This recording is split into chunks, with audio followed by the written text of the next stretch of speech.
à Karine Boulanger, qui est spécialiste du vitrail, qui travaille au centre Chastel, au centre André Chastel à Paris, qui est donc au CNRS, et qui va nous parler des grisailles de la nef de la cathédrale de Bourges.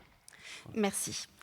Alors, en guise de préambule à cette communication qui sera sans doute très technique, d'abord j'aimerais revenir sur le terme grisaille qui est ambigu pour le vitrail, puisqu'il désigne à la fois la peinture avec laquelle on va peindre sur le verre de couleur brune, mais aussi un type de vitrerie incolore dont vous avez quelques exemples ici. Cette grisaille, type de vitrerie, ne peut comporter que des verres incolores et des plombs avec des motifs géométriques complexes, ou des entrelacs qui sont uniquement donnés par le réseau de plomb et la coupe des verres. Mais elle peut aussi être haussée d'éléments colorés discrets, des filets, des pastilles, des bordures. Enfin, elle peut aussi comporter de la peinture, généralement avec des motifs végétaux, comme vous voyez par exemple la cathédrale de Troyes à droite. L'étude des grisailles a vraiment démarré dans les années 1970 autour de deux types de décors. Le premier, les grisailles que l'on dit cisterciennes, entre guillemets, mais qui en fait ne sont pas spécialement limitées aux cisterciens, totalement incolores et sans peinture, une étude menée d'abord par Hélène Zakin, et une deuxième étude autour des grisailles plus communes, celles rehaussées de peinture et d'éléments colorés, menée par Meredith Lilik. Plus récemment, il faut citer l'étude très poussée de Michael Burger sur les grisailles de l'espace germanique, un ouvrage passionnant, mais certains des aspects qu'il développe ne sont pas valables pour les grisailles telles qu'on les a réalisées en France, qui sont très différentes de celles de l'espace germanique. C'est un type de décor qui est difficile à étudier. D'une part, il évolue très lentement, beaucoup plus lentement que le décor figuré en fait. Donc on a beaucoup de mal stylistiquement à caractériser des grands paliers. D'autre part, c'est un décor qui a subi beaucoup de pertes, et des pertes malheureusement récentes, essentiellement arrivées au XIXe siècle, puisque ces vitraux étaient considérés comme moins importants que les vitraux figurés, puisqu'aniconiques, et on n'a pas hésité à les sacrifier pour les remplacer par autre chose. Quand on les a conservés, on les a parfois restaurés très lourdement. On peut, dans certains cas, parler d'une quasi-réfection, et c'est malheureusement le cas de celle de Bourges. Néanmoins, je précise tout de suite qu'il reste suffisamment d'éléments anciens et en place pour être assuré des motifs qui étaient déployés dans les vitraux de la cathédrale de Bourges, dans les grisailles. C'est aussi un décor qui est sous-estimé, et pourtant, il a tenu une place très importante dans les monuments religieux du XIIe et du XIIIe siècle, et dont les formules sont très variées. Alors voyons la place de la grisaille dans une cathédrale gothique.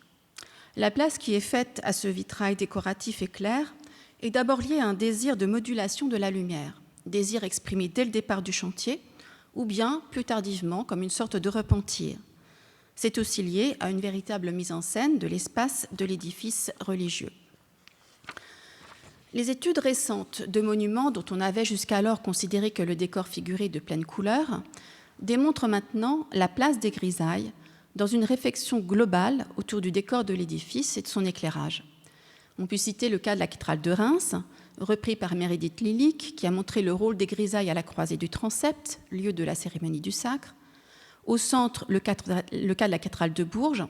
Le haut-chœur contient quasi exclusivement des vitraux de pleine couleur narratif, sauf dans une travée où on a des verrières mixtes, donc mêlant grisaille et pleine couleur.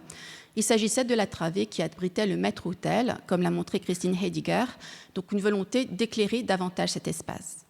Enfin, à droite, le cas de la cathédrale de Troyes, dans les chapelles rayonnantes, on a des grisailles systématiquement placées dans la travée d'entrée des chapelles, qui leur procurait un meilleur éclairage qui paraissait indirect quand on venait du déambulatoire, comme l'ont montré Elisabeth Pastane et Sylvie Bacon-Berry. Donc ce sont quelques exemples choisis, mais j'aurais pu en prendre d'autres. C'est vraiment un décor très fréquent et qui fait partie prenante de l'économie esthétique du bâtiment. Les cas de repentir sont aussi fréquents, et Chartres représente en la matière un véritable cas d'école. Avec la construction de la sacristie côté nord, on a dû démonter les anciens vitraux colorés, alors anciens seulement de quelques décennies, et on les a remplacés par des grisailles pour avoir un meilleur éclairage. Même chose à l'entrée de plusieurs chapelles, et même chose aussi avec la construction de la chapelle Saint-Pia en arrière du chevet. Et puis il y a quelques cas où la grisaille a dû être perçue comme un véritable élément de modernité. Je pense à la cathédrale de Poitiers, Dans les travées occidentales de la nef, nous avons un changement de partie architecturale. On passe d'une architecture gothique plantagenet à une architecture plutôt tournée vers le gothique rayonnant du nord de la Loire. Et là, pour les vitraux, on abandonne tout d'un coup la pleine couleur et le programme iconographique qui était développé depuis le XIIe siècle pour passer à la grisaille sans aucune figuration. De même, dans le bras sud du transept de Poitiers, on va moderniser par la peinture murale l'ancienne architecture. Donc ces baies géminées du début du XIIIe siècle sont ici modernisées en quelque sorte avec un faux tympan dont les ajours et la petite rose sont ornés de grisaille, comme si la grisaille paraissait être le partenaire idéal de cette nouvelle architecture d'un point de vue poitevin. La grisaille module la lumière et permet une mise en scène de l'espace religieux. On l'a vu à Reims, Tours, c'est encore plus évident à la cathédrale de Bourges. Et dans ces cas-là, en réalité, le choix de la grisaille est un point qui a fait l'objet d'une véritable réflexion bien avant le début du chantier, au moment où on s'est posé la question de ce que l'on allait représenter dans les vitraux de l'édifice. Enfin, j'insisterai, et je reviendrai dessus, sur le fait que la grisaille n'est jamais une solution d'économie sur ce type de chantier, malgré ce qu'on a pu écrire régulièrement et ce que l'on écrit toujours depuis les années 1970.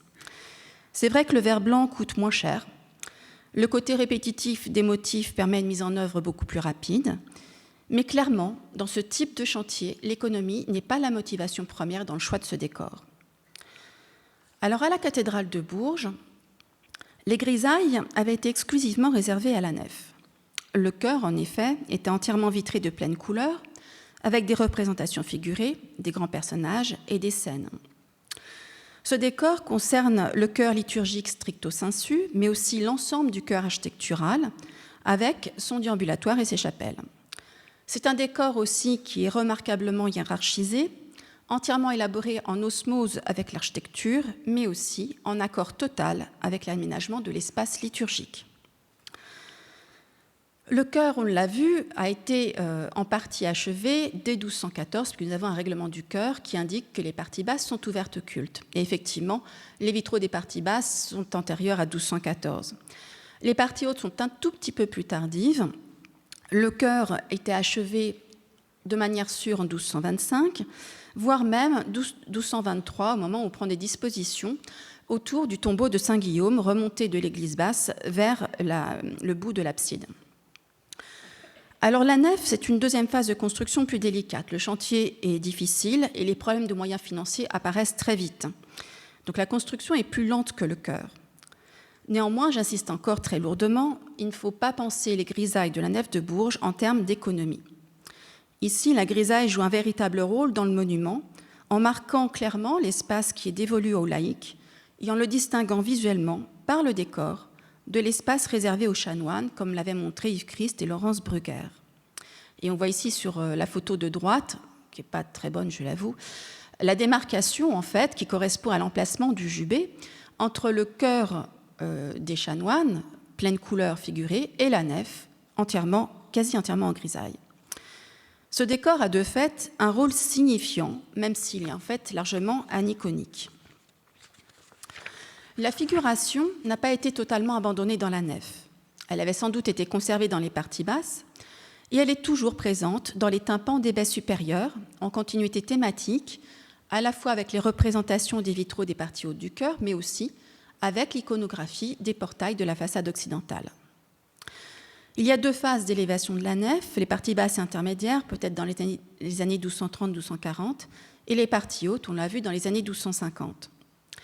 La datation des parties hautes, Frédéric Époux en a parlé, a été calée par la mise en place de la charpente définitive en 1256-57, mais elle est aussi calée par le style des représentations des tympans, qui se situe directement dans la mouvance stylistique des vitraux des parties hautes du chœur de la cathédrale de Tours, qui eux sont bien datés. 3 ouvertures au moins dans la nef, les baies 222, 122 et 217, donc dans la 4e travée côté sud et dans la 6e travée côté nord, ont été vitrées grâce à un don royal dont témoigne la bordure à lys et Castille, un motif qui dans les années 1230, 1240 et jusque vers 1250 est uniquement à caractère héraldique. Peut-être faut-il mettre en rapport le don de ces vitraux, dont la mise en œuvre est d'ailleurs exceptionnelle, avec une mise en place du jubé. Alors que ce jubé date de 1237, comme l'avançait Jean-Yves Ribot, ou qu'il soit plus tardif, comme le soutient Fabienne Joubert, ce jubé comportait en arrière-plan des reliefs des pièces de verre, dont certaines avaient ce décor de lys et Castille. Alors pour la mise en œuvre de ces grisailles, on va retrouver la même approche qu'on en avait déjà mise en exergue dans les parties hautes du chœur, avec la mise en place d'une économie de chantier et de solutions ingénieuses pour aller plus vite. Mon raisonnement aujourd'hui est limité aux baies hautes de la nef, les seules qui ont été restaurées et dont l'examen a pu être mené en atelier. En effet, les traces de la mise en œuvre de ces vitraux sont évidentes quand on a les panneaux en main. En revanche, c'est très difficile à déceler depuis le sol, même avec des jumelles, quand les vitraux sont en place et surtout quand ils ne sont pas nettoyés. Les grisailles des 2 niveaux obéissent encore à une formule qui tend alors à devenir un petit peu archaïque, celle de la combinaison d'un décor géométrique donné par la coupe des verres et le réseau de plomb, renforcé par la peinture, et là aussi donc une combinaison avec un décor végétal peint qui est tantôt confiné strictement dans les limites des motifs géométriques, ou alors qui s'émancipe totalement avec des jeux de premier et d'arrière-plan. Ces verrières sont conçues comme une sorte de plage décorative monumentale, avec des motifs composés à l'échelle du panneau, combinables à l'infini. Toutes les baies sont rehaussées de couleurs. Les bordures sont systématiquement colorées, et la couleur apparaît aussi dans les panneaux de grisaille proprement dit, dans des filets ou dans des pastilles, comme sur cet exemple. La peinture conserve alors encore la modulation entre un fond qui est assourdi par un réseau très dense de petits croisillons que nous appelons dans notre jargon des cages à mouches, et un premier plan qui est resté incolore. Le dessin des feuillages, appelé palmette, est de plus en plus stylisé au fur et à mesure de l'avancée du chantier. Pour comprendre quelles solutions ont été adoptées par les peintres verriers pour réaliser le plus rapidement possible et avec un minimum d'effort ce décor, il faut rappeler d'abord les étapes normales de fabrication d'un vitrail, telles qu'elles sont données par exemple par le traité de Théophile au XIIe siècle. La réalisation d'un vitrail suppose d'abord une maquette, un modèle à petite échelle, presque sans indication technique, mais comportant les grandes lignes de la composition et l'iconographie. Pour faire le vitrail, il faut d'abord un modèle à grandeur, que nous appelons maintenant un carton, mais qui à l'époque médiévale était certainement sur étoffe, comme l'a montré Madeleine Cavinès. Ce carton, entre guillemets, est reproduit, panneau par panneau, ou registre par registre selon la taille de la fenêtre, sur la table du peintre verrier. Donc c'est une table en bois, enduite de chaux ou de craie, sur laquelle on reproduit le dessin à faire en vitrail. Cette table va servir à toutes les étapes. On va couper dessus les verres, on va les assembler provisoirement pour les peindre, toujours sur la table, et une fois qu'on a cuit la peinture, on va assembler définitivement le panneau, donc les verres et les plombs, sur cette table du peintre verrier. La cuisson des verres se fait dans un four à bois. Les verres sont posés dans un récipient qu'on appelle une poêle, et on positionne plusieurs couches de verre, les unes par-dessus les autres, séparées par une couche de chaux qui les isole. Alors cet usage, la table du peintre verrier, implique de monopoliser la table pendant tout le processus pour un seul panneau ou un seul registre. On peut évidemment envisager l'utilisation de plusieurs tables en même temps pour faire plusieurs panneaux, mais sans doute pas une baie complète. Le décor de la grisaille au XIIe et au XIIIe siècle est basé sur la répétition d'un motif sur l'ensemble de l'ouverture, sur toute sa largeur et sa hauteur. Le décor géométrique et végétal est prévu pour être combinable à l'infini, et généralement, il n'est pas axé. On peut souvent monter les panneaux centraux qui n'ont pas de bordure dans n'importe quel sens. Ça marche toujours. Étant donné le caractère répétitif du schéma, plutôt que de travailler panneau par panneau sur la même table, on a trouvé le moyen de faire plusieurs panneaux en même temps. Et ce moyen, ça va être le recours à un tracé préparatoire, ce que vous allez voir en blanc sur les diapositives. L'usage du tracé préparatoire n'est pas propre à la cathédrale de Bourges, même s'il est systématique. On en connaît d'autres exemples à Chartres, à Tours, dans des panneaux provenant d'une ancienne commanderie templière de Chambereau, dans la Creuse, ou encore à Parthenay, dans des verres trouvés en fouille provenant des cordeliers des années 1260-1270, donc encore des grisailles. Et on en trouvera certainement ailleurs. Ce tracé est quasi invisible depuis le sol, mais il devient très visible lors de la restauration. Donc voilà ici une vue en face interne pendant une restauration. Tout ce qui apparaît en blanc, je ne sais pas si... Non, là, ça ne passe pas ici. Mais dans les feuillages, vous avez le trait de peinture brune, donc le grisaille, qui correspond à la peinture définitive, et vous devinez le même tracé en blanc, c'est le tracé préparatoire. À Bourges, on le voit très nettement pour deux raisons. D'une part, la grisaille définitive, la peinture définitive, n'a pas adhéré par-dessus. Elle a sauté systématiquement. Et du coup, on voit réapparaître le tracé de grisaille lorsqu'il y a des lacunes dans la peinture. Et puis, une bonne partie des verres des parties hautes de la nef de Bourges sont restés extrêmement translucides. Donc, il suffit de retourner les panneaux pour tout d'un coup voir réapparaître tout le tracé préparatoire, quasi complet. Le principe de l'emploi d'un tracé préparatoire n'apparaît pas dans les traités anciens, à l'exception d'un traité du XVe siècle attribué à un moine de l'abbaye de Zagane en Silésie, mais nous verrons plus tard que ce qu'il décrit ne correspond pas exactement à ce qu'on observe en France au XIIIe siècle. Mais l'observation des œuvres va nous permettre de comprendre pourquoi on a eu recours au tracé préparatoire pour ce type de vitrail spécifiquement, les grisailles. On devait partir des étapes habituelles de fabrication du vitrail, avec le report sur la table du peintre-verrier, du dessin d'un panneau ou d'un registre complet. Les verres étaient ensuite coupés sur la table du peintre-verrier, assemblés provisoirement. Mais c'est là que ça change. Au lieu de peindre définitivement les verres sur la table et de prendre tout le temps nécessaire à la peinture, en fait, on a reporté un simple tracé préparatoire blanc. Ce dessin est rarement abouti. Il donne les grands tracés directeurs des motifs géométriques, le mouvement des rinceaux. Les détails ne sont pas figurés, généralement on ne trace pas les feuilles, et jamais, évidemment, le décor d'arrière-plan, les petits croisillants qu'on appelle les cages à mouches. L'idée, c'est d'aller plus vite, en exécutant plusieurs panneaux en même temps, sans monopoliser la table. Parce que si on fait toutes les étapes sur la table, on ne peut avancer que panneau par panneau. Alors ça se comprend pour des panneaux qui sont tous différents, des panneaux figurés par exemple, mais pour des panneaux qui sont tous identiques, il y a moyen d'aller plus vite. Dès que les pièces avaient reçu leur tracé préparatoire, elles devaient être ôtées de la table du peintre-verrier et confiées au peintre.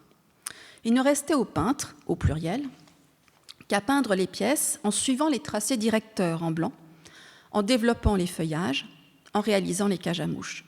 Donc ce travail, nécessairement plus chronophage, pouvait être fait par plusieurs peintres simultanément, ce qui aboutissait à un gain de temps. Le travail à la pièce et non à l'échelle d'un panneau entier, évidemment, entraînait des erreurs et quelques fantaisies.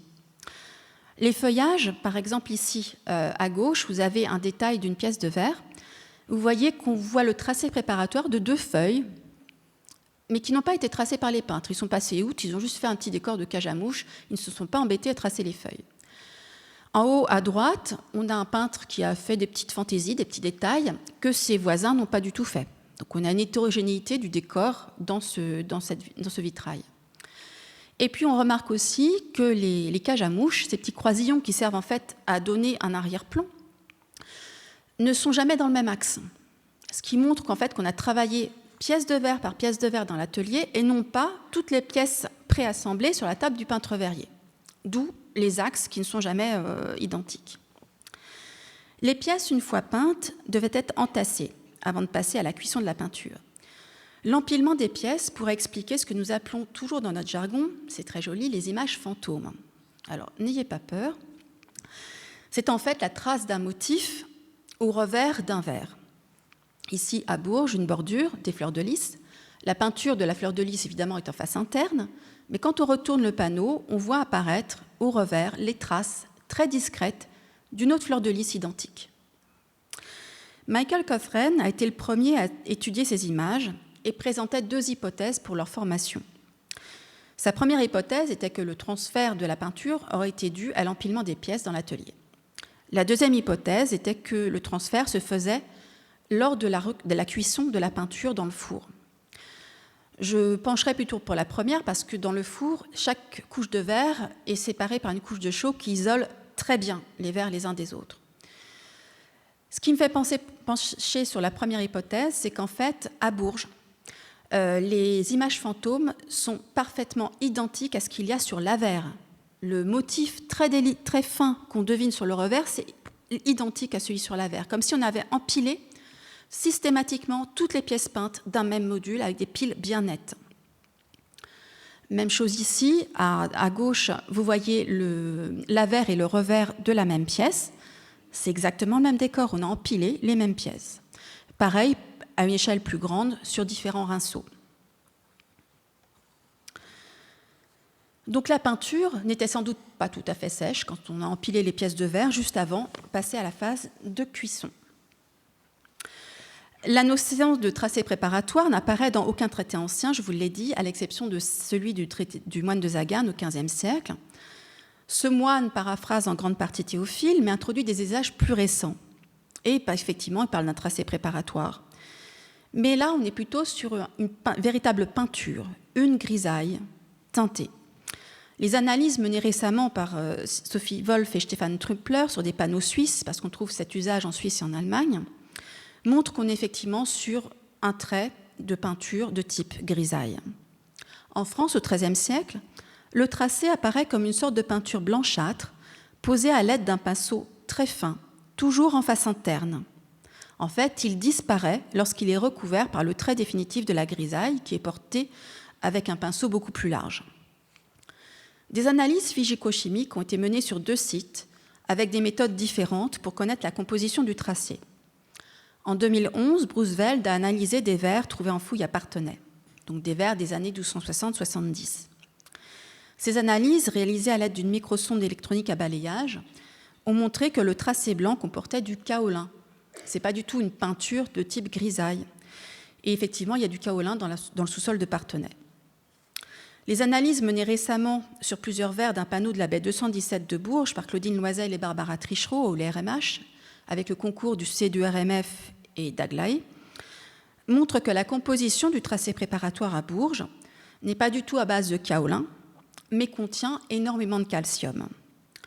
Ce calcium pourrait être un type de composant du genre de craie. Or, effectivement, Théophile parle de l'emploi de la craie. Il parle de l'emploi de la craie pour donner le tracé de coupe des verres avant de les couper. On a peut-être procédé de la même manière pour le tracé préparatoire. Comme on faisait le tracé de coupe avec de la craie, on l'a peut-être fait le tracé préparatoire aussi avec de la craie à Bourges. On retrouve donc ce tracé uniquement dans l'état de nos connaissances sur les grisailles, jamais sur les panneaux figurés. On le trouve dans plusieurs grisailles de Chartres. Ici, donc en cours de restauration, on voit parfaitement le tracé préparatoire blanc et en prime une jolie image fantôme. On le voit à Bourges systématiquement, on le voit à Tours, on le voit à Parthenay et aussi, beaucoup plus modestement, dans des verrières mixtes dans une petite église à Chambereau dans la Creuse. C'est des tout petits panneaux. Et il semble bien que pour ce type de vitrail très répétitif, on a cherché des stratagèmes pour aller vite en peignant en même temps plusieurs panneaux. D'autres éléments ont parfois été notés à l'aide de ce type de composé blanchâtre, comme ce qu'on appelle des marques de montage. Ces marques sont des signes, des lettres, des numéros, des dessins, généralement tracés avec une peinture blanchâtre, il n'y a pas encore d'analyse, donc je reste prudente, parfois tracés à la pointe, à la grisaille, éventuellement en jaune d'argent plus tardivement. Elles sont posées avant la peinture définitive des motifs. La grisaille, en fait, les recouvre partiellement. Il y a plusieurs explications possibles et en fait, elles ne s'excluent jamais mutuellement. Il peut s'agir de repérer les panneaux peints par un même peintre. C'est sans doute le cas ici au XIVe siècle à Chartres. Donc, j'ai cartographié la répartition des marques dans la verrière. Ce n'est pas du tout une indication de montage des panneaux dans l'ouverture, mais c'est plutôt une sorte de comptabilité, qui a peint quel panneau. Ça peut être une aide pour monter les bons verres dans les bons panneaux.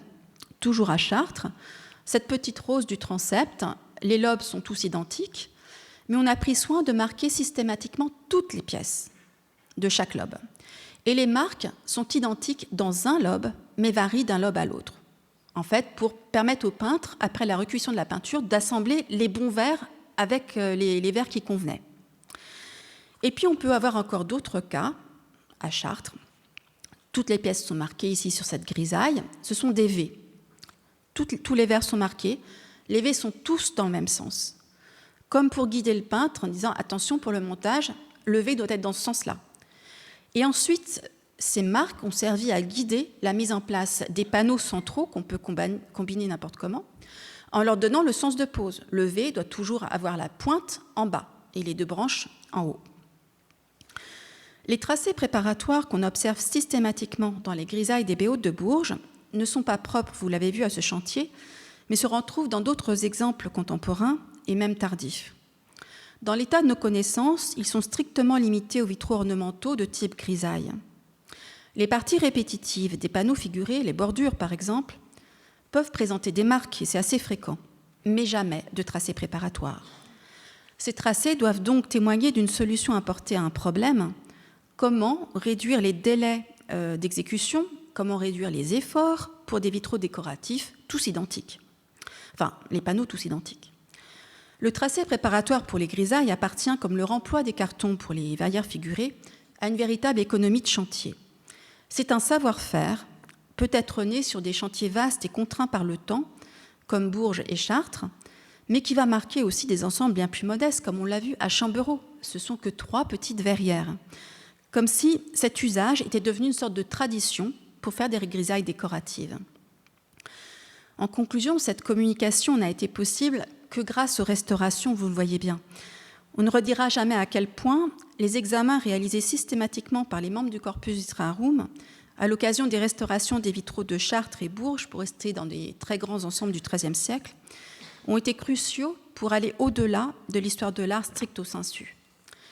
C'est en atelier que des détails a priori anecdotiques ou insignifiants ont pu être observés, d'abord notés dans un coin de la mémoire comme une curiosité, puis relevés systématiquement quand ils ont fini enfin par faire sens.